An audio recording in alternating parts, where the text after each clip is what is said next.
कब से ये बुक उठाई हुई है और ये बुक कंप्लीट होने का नाम नहीं ले रही है, क्योंकि इंटरेस्टिंग नहीं लग रही है। तो किसी तरह मैं यहाँ तक तो पहुँच गई हूँ, लेकिन इसके आगे मैं इसको कंटिन्यू नहीं कर पा रही हूँ। बट मैं इसको कंप्लीट करके ही रखूँगी, क्योंकि इससे पहले जो बुक थी वो भी मैंने स्किप कर दी, क्योंकि मेरा मन नहीं लग रहा था उसको पढ़ने को। मुझे लगा कि दूसरी बुक उठाते हैं, उसको पढ़ेंगे तो शायद मन लगे, लेकिन इसके साथ भी वही हो रहा है। तो कहीं ना कहीं जो रीडिंग इस समय जो मुझे ज़रूरत है, मैं अकॉर्डिंग बुक नहीं उठा रही हूँ। तो आज का टॉपिक यही रहेगा रीडिंग के लिए, कि अगर आपकी कोई बुक ऐसी है जो आपने उठाई और रीडिंग उसकी आप नहीं कर पा रहे हैं, तो ज़रूरी नहीं है कि आप हर बुक को कंप्लीट ही करिए।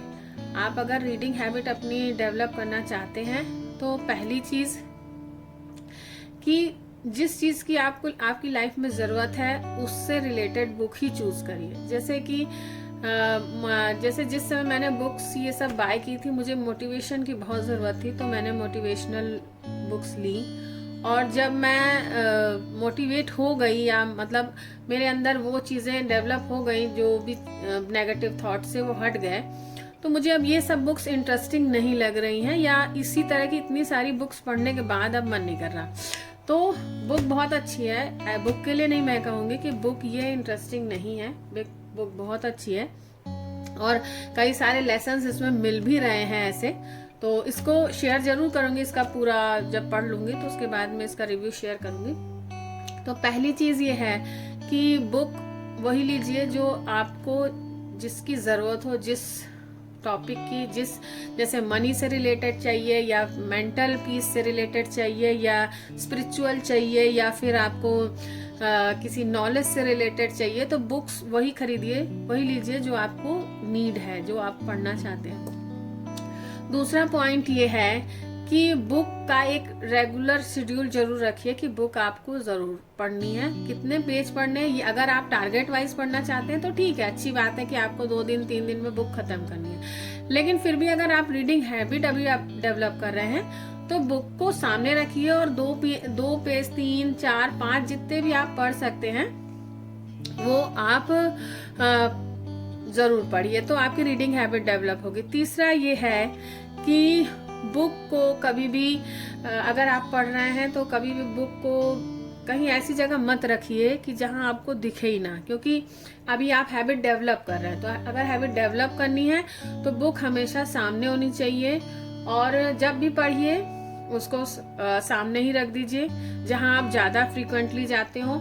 और अगर आप कहीं जा रहे हैं तो अपने साथ बैग में रखिए, लेकिन लौटने के बाद बैग से उसको तुरंत निकालिए, ताकि फिर आपके सामने हो रहा है, क्योंकि आप अपना बैग नहीं यूज करेंगे। तो हाइड नहीं होनी चाहिए बुक जो भी आप पढ़ रहे हैं। चौथा है ये कि जिस भी मीडियम की बुक आपको कंफर्टेबल हो वही बुक लीजिए। ये नहीं कि कोई इंग्लिश की पढ़ रहा है तो आप इंग्लिश की पढ़ें, कोई हिंदी की पढ़ रहा है, या कोई भी लैंग्वेज की जो भी आप कंफर्टेबल है वही, जो आपको फीड हो सके, जो उसकी नॉलेज आप उसको अपने थॉट्स में, अपने लाइफस्टाइल में जिनको उतार सके, वही लैंग्वेज की बुक आप लीजिए। तो लैंग्वेज की प्रॉब्लम बुक्स में बहुत होती है कि लैंग्वेज जो है उसकी टफ है, या हम जानते तो हैं लेकिन फिर भी हम उतना उस पर अभी वो नहीं है। तो अगर आप मान लीजिए इंग्लिश प्रैक्टिस करना चाहते हैं तो आप इंग्लिश बुक्स पढ़िए, क्योंकि आपका मेन जो थॉट है वो ये है कि मुझे इंग्लिश की बुक समझना आना चाहिए, तो आप इंग्लिश की पढ़िए। लेकिन अगर आप सिर्फ बुक की नॉलेज लेना चाहते हैं तो बेटर मटेरियल जो होगा वो जिस मीडियम को आप अच्छे समझ सके उस मीडियम की लीजिए। इंग्लिश, हिंदी, तमिल, तेलुगु, कन्नड़, जो भी भाषाएं हैं, बहुत सारी फॉरेन भी हैं, वो लीजिए। पांचवा ये है कि अगर आप स्टार्ट कर रहे हैं तो मोटी बुक अवॉइड करिए, पतली पतली बुक्स लीजिए, छोटी बुक्स लीजिए जिनके चैप्टर्स छोटे छोटे हों, क्योंकि जब जैसे जैसे आपकी बुक कंप्लीट होती है, फिनिश होती है, तो आपको लगता है कि हाँ मैंने ये अचीव कर लिया। अगर एक बुक आपकी कंप्लीट नहीं हो पाती है तो नेक्स्ट बुक तक जाने में आपको फिर लगेगा कि वेस्टेज ऑफ मनी है, जबकि बुक रीडिंग कभी वेस्ट ऑफ मनी नहीं होती है। तो शुरुआत कर रहे हैं तो छोटी और पतली बुक्स लीजिए जिसमें चैप्टर्स बहुत छोटे छोटे हों, इंटरेस्टिंग हो। और अगर आप पिक्टोरियल बुक्स पसंद है, पिक्चर्स वाली बुक्स पसंद है तो उस तरह की लीजिए। तो फॉन्ट देख के लीजिए कि फॉन्ट किस तरह का है। तो आप कोई भी जैसे बुक्स हैं तो आप देख सकते हैं, रिव्यूज आपको इतने भरमार मिल जाएंगे। तो बुक्स के रिव्यूज देखिए और उसके बाद बुक बाय करिए और तब बुक लीजिए और पढ़िए। तो ये 5 ऐसी चीजें थी जो आप बुक रीडिंग अगर स्टार्ट कर रहे हैं तो आपको एक रीडर बनाने में मदद करेगी।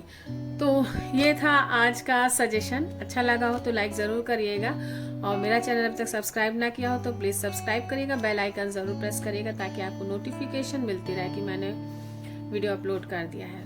Okay viewers, stay blessed and good luck.